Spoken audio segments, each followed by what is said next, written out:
Shalom, brothers and sisters. Now, I've been saying for a while now and talking about this and reminding people that before October 7 last year, 2023, when everything went down, when that hammer fell and the next point on the calendar shifted everything in the world to where we are now, before that, there were massive signs of division in the Israeli leadership and the country. Massive protests and demonstrations, chaos between the left and the right. We could see the fractures, and so could the enemy.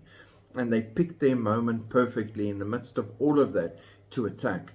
And right now, a year later, we're back at the same point again with the same type of chaos taking place. Also, again, fueled from external sources and funded to drive divisions and anger and all sorts of frustration to a head in Israel and weaken the leadership at a time when they need to show more strength than ever before. Again, we've seen this movie. Massive strike hits Israel. Schools, transport, and services disrupted over Gaza crisis. This was on the 2nd.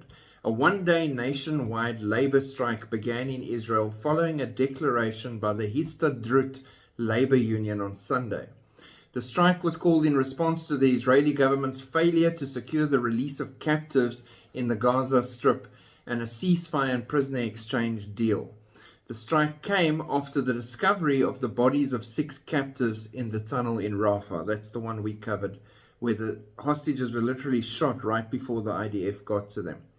It led to widespread disruption across the country. It impacted schools, universities, public transportation, economic sectors, banks. Ben Gurion Airport actually shut down for a while and was temporarily closed.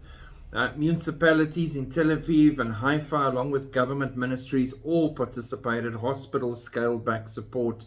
So again, countrywide, every single sector, banking, everywhere. Protests erupted in several cities. Demonstrators blocked major roads, demanding the government's return to negotiations and the captives' release. And then they just give you all the breakdown. Widespread support and international attention. Government response. In an effort to deter participation in the strike, Finance Minister Bezalel Smotrich threatened that civil servants would not be compensated for time taken for the strike, labeling it illegal. 280,000 people demonstrated in Tel Aviv alone, and there were demonstrations in multiple cities all over Israel. Protesters are urging the government to abandon the military objectives in Gaza and prioritize negotiations for the captives' safe return, arguing the ongoing conflict led to unnecessary deaths, the 6 deaths that we now had. Meanwhile, Joe Biden expressed optimism over reaching an agreement. He also has optimism over finding a new flavor of ice cream, so I wouldn't take that too seriously. We won't go further into that. My problem with this is, again, it's a mirror view of what happened just before October 7, when the enemy decided now's the time to strike.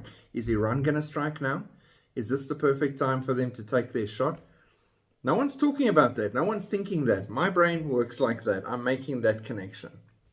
Then they're all calling, and yes, I get that. Your family member might still be alive, might not be alive, but is a hostage in Gaza.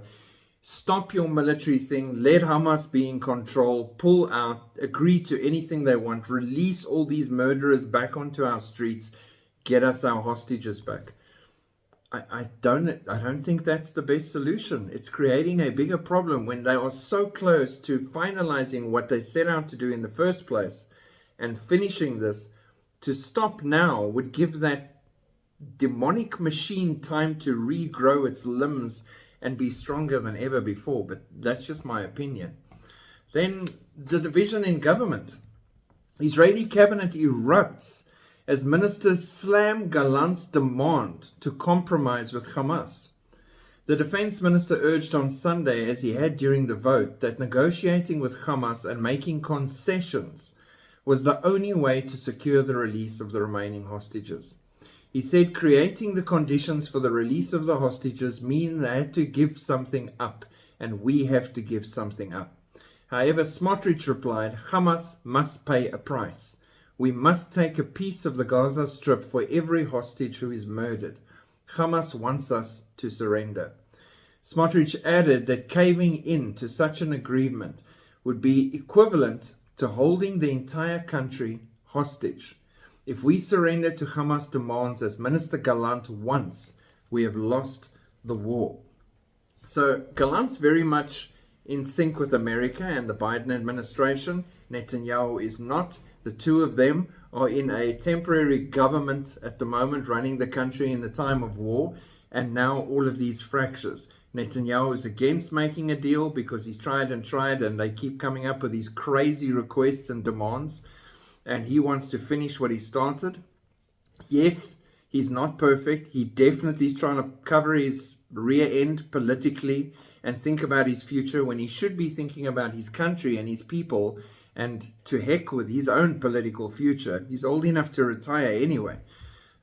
So there is that. But then Gallant's willing to give them what they want to try and get something out of it and then deal with the consequences afterwards. And he even said to them when they pushed him and attacked him about his viewpoints that let's agree to anything they want, give them everything they want, and once we have the hostages, go in and crush them. Does he not think they can hear and see this just like I here in South Africa can see and hear this, and they'll act accordingly once again? So more than ever right now, pray for Israel.